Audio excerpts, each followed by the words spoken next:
श्रावण के पवित्र महीने में भक्तों का एक विशाल समूह पंचकुला के प्रसिद्ध साकेत्री महादेव मंदिर में दर्शन करने उमड़ पड़ा। ऐसा कहा जाता है कि यह मंदिर न केवल भक्ति का एक महान स्थल बल्कि इसका इतिहास भी हजारों साल पुराना है।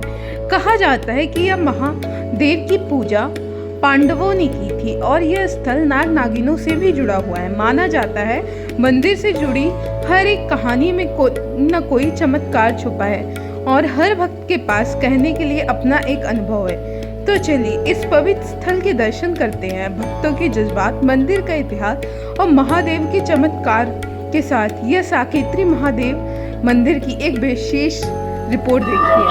नमस्कार, आज हम मौजूद हैं पंचकुला के प्रसिद्ध साकेत्री महादेव मंदिर में, जहां पे श्रावण मास में सोमवार को भक्ति का अद्भुत रूप देखने को मिला है। आइए बात करते हैं भक्तों से। आप कहां से आए? मैं आए मणिमल्ला टाउन से। आए चंडीगढ़ से। चंडीगढ़ से। हर साल आती है यहाँ? आप कहाँ से आए? हम चंडीगढ़ से आए, जयपुर में रहते हैं, जयपुर से आए हैं। आप माथा टेकने हर सावन में आते हैं माथा टेकने। यहाँ पे आके कैसा लगता है आपको? बहुत अच्छा लगता है। अब तो बहुत कुछ बदल गया है यहाँ पे। बहुत अच्छा डेकोरेशन करती है, लोगों की व्यवस्था बनाती है, बैठने की, आपने मंदिर को अच्छा बनाती है, साफ सुथरा, बहुत प्यारा है, बहुत मजा। आप कब से आ रहे हैं यहाँ? मैडम मैं स्कूल टाइम से आ रहा हूँ, बहुत टाइम से। स्कूल 8 क्लास से पढ़ता तब से मैं यहाँ पे आता था। यहाँ पे मनसा देवी में, यहाँ पे हमारा बहुत पुराना नाम था। मैं तो बहुत छोटी थी तब से आ रही है यहाँ पर। बहुत मान्यता, बहुत शक्ति है। हमारे सारे काम यहाँ से हुए हैं। और इस गुफा के बारे में आप कुछ बताएंगे? हाँ, गुफा में एक बार जो इनके नाग देवता है उन्होंने दर्शन दिए थे यहाँ पर। बहुत सालों की बात है, कम से कम 25 साल पहले की बात है। पंडित जी सर इस मंदिर की और जानकारी देते हैं। नमस्कार पंडित जी, आप यहाँ पे कब से हैं? आप ये मंदिर कहा जाता है महाभारत काल से जुड़ा हुआ है, क्या ये सही बात है या फिर लोक कथा है? नहीं, महाभारत काल से जुड़ा नहीं, ये प्रमाण है। यहाँ पे पांडव यहाँ पे आए थे, उन्होंने भगवान शंकर की पूजा करी, तब से यहाँ पे शिवलिंग स्थापित है। और ये सावन मास में यहाँ पे कुछ अलग से पूजा होती है? नहीं, सावन मास में अलग से पूजा नहीं, वो वही है जो सावन में पूजा होती है। लेकिन यहाँ दूर दूर से लोग आते हैं, यहाँ की मान्यता है जुड़ी हुई, लोगों को यहाँ की श्रद्धा है, विश्वास है, लोगों में यहाँ से काम बनते हैं, इसलिए लोग यहाँ से जुड़े। इस मंदिर से जुड़ा कोई चमत्कार है जो आपने देखा हो, आपको पता हो, कोई भक्तों की कहानी? चमत्कार हर भक्तों से पूछ लीजिए, हर भक्त कोई न कोई चमत्कार आपको बता देगा। चलिए अभी अपने स्कूल से आ रही हूँ। डायरेक्टली स्कूल से आ रही हूँ। स्कूल का है आपका? पंचकुला सेक्टर 15। आस्था महाराज यहाँ पर बैठे हुए हैं, तो बोलने की तो आवश्यकता है नहीं है। बाकी सभी की आस्था ही है कि सारे लोग यहाँ पर आ रहे हैं। सोमवार का दिन है, सावन का महीना चल रहा है और मैं महादेव को बहुत ज्यादा मानती हूँ, इसलिए कैसा लगता है आपको यहाँ पे आके? बहुत अच्छा लगता है। कोई चमत्कार आपने देखा इस मंदिर से? यहाँ पे तो ऐसा ही लगता है कि चमत्कार ही है। हर साल आते हैं ना, तो अपने आप ही मन के अंदर उठ जाता है कि हमें जाना है। हर साल आती है यहाँ? हाँ जी। तो इतने दूर से आती हैं, आप कोई विशेष आस्था, विशेष लगाओ इस मंदिर के प्रति? सेक्टर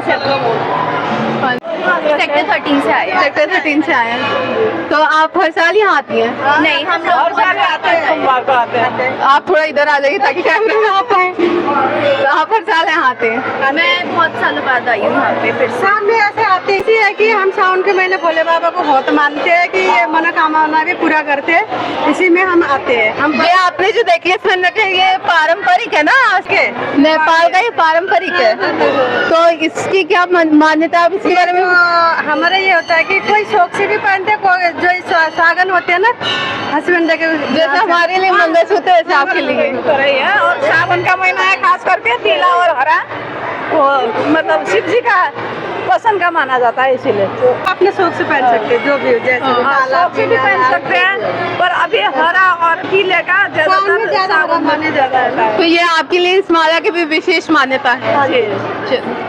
आइए हम आपको लेके चलते हैं उस गुफा में जहाँ दावा किया जाता है कि यहाँ नाग नागिनों का जोड़ा रहता है और यहाँ पे दूध चढ़ाते ही नाग नागिन उसे प्रसाद रूप में स्वीकार भी करते हैं। आइए चलते हैं गुफा के अंदर।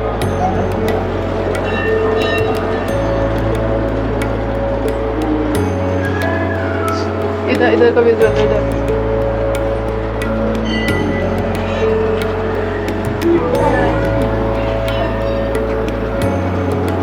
आते आते बचपन से आते कोई विशेष लगाव, विशेष कहानी आपकी? विशेष कहानी कावड़ी है, हम कावड़ लेके आते हैं हर साल, तो यहाँ कांवड़िए जल भी चढ़ाते हैं? जल चढ़ाते हैं। हाँ जी, हमारी दुकान से या 30-35 साल से है। 30-35 साल से। तो आपको हर सावन में यहाँ पे कैसा नजारा देखने को मिलता है? अलग नजारा देखने को मिलता है। सावन माता जो है ना, पूछो मत, एक से एक भगत आते हैं। ये मंदिर प्राचीन मंदिर है, शिवजी महाराज का कैरू पांडुओं के टाइम का मंदिर है। तो यहाँ पे इस मंदिर में कोई विशेष पूजा भंडारा? सारा तो रोज ही चलता है। हाँ जी। विशेष है एतवार सोमवार। हाँ जी। एतवार सोमवार का तो खीर पूजा का मैसूर भंडारा होता है यहाँ। हाँ जी। हाँ तो जी। यहाँ पे पूरे दिन ऐसे भक्तों की भीड़ लगी रहती हाँ, है? पूरा दिन एतवार सोमवार तो पूरे दिन भक्तों की भीड़ चलती है। श्रावण मास के बिना भी? सावन मास के बिना थोड़े कम होती है, लेकिन पूरे दिन चलती रहती है। और शिवरात्रि के दिन यहाँ का कैसा नजारा? शिवरात्रि को तो पूछो मत, शिवरात्रि को तो पूछो ना, नीचे शिवरात्रि को तो ऐसा नजारा आता है, पूछो मत। आप नीचे नाग बाबा रहते हैं गुफा में, रात को दूध रख दिया, सवेरे खत्म हो जाता है। वो दूध भी खत्म हो जाता है? खत्म हो जाता है नीचे गुफा में। तो वहाँ वो उस गुफा में सब आते जाते हैं? तो सब आते हैं, मत्था टेकते हैं, लंबी वाह बना रखी है। थोड़े आपने कभी नाग नागिनों को बहुत देखा? बारी, तो कम से कम 4-5 बारी दर्शन किए। नाग नागिन? हाँ जी। जोड़े में ही मिलते हैं वो? ना कभी जोड़म आते, कभी एक माते। ठीक ये है। जैसे अभी इन्होंने कहानी बताई आपको, आप भी उस कहानी से कुछ रूबरू है? नाग नागिनों को जोड़े को आपने भी दर्शन किए हैं? नहीं, दर्शन नहीं किया, लेकिन वहाँ दूध चढ़ाते हैं तो वहाँ से गायब हो जाता है। हमने तो बहुत किया जी। अब एक बात है, उस कमरे में भी चल गए, अपने आप पौड़ी उतर कर नीचे चले जाते हैं, ऐसे करके बैठ जाते हैं। 2-3 साल पहले सावन मास के महीने में कम से कम 4-5 हजार यात्री था यहाँ। सभी लोगों ने दर्शन किए, पीपल का पेड़ है वहां के बैठ गए, फिर अपने आप नीचे गुफा में चल गए। यहाँ की बोल ऐसी मशहूर है बाबा शंकर भगवान की। कोई भक्तों से पता लगता है, कोई भगत खाली नहीं जाता है, सबकी मनोकामनाएं पूरी होती है। और शंकर भगवान की। तो आपने देखा, यहाँ आने वाले हर भक्त के पास अपना ही अनुभव होता है, अपनी ही कहानी। नाग नागिनों से जुड़ा यह स्थल भी अपनी अलग ही पहचान रखता है। तो यह थी साकेत्री महादेव मंदिर की कहानी, आस्था और अद्भुत विश्वास का एक पवित्र स्थल। धन्यवाद। ऐसे ही तमाम अपडेट और खबरों के लिए जुड़े रहिए हमारे साथ और देखते रहिए पल पल। हर हर महादेव।